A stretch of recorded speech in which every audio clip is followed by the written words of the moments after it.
Hello বন্ধুরা, আমি এখানে সকাল সকাল মুরগিগুলোকে খেতে দিচ্ছিলাম। এগুলো আমাদের এই বাড়ির মুরগি। তারপর ভাবলাম যে পান পাতায় একটু প্র্যাকটিস করি ডিজাইন। সেই মতো আমি বসে যাই। প্রথমে লাল ফেব্রিক দিয়ে গোল করে নিই, তারপর সাদা ফেব্রিক দিয়ে তার চারপাশে গোল করে আমি ডিজাইন করে নিই। এটাও চুটকি মেরে ডিজাইন করে দিলাম।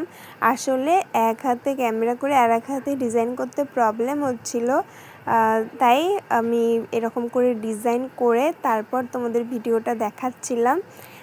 অর্ধেক কাজ করে তারপর আমার খিদে পেয়েছে, আমি খাওয়া দাওয়া করে নিই টিভি দেখতে দেখতে। তারপর আমি আবার বসে যাই পুরোটা কমপ্লিট করতে। তারপর দেখো এখানে আমার কমপ্লিট করা হয়ে গেছে। তো কেমন হয়েছে ডিজাইনটা তোমরা আমাকে কমেন্ট করে জানিও। আর এখন তো সব বিয়ে বাড়িতেই এরকম শুভদৃষ্টির পান পাতায় ডিজাইন করায়, তো খুবই ভালো লাগে দেখতে।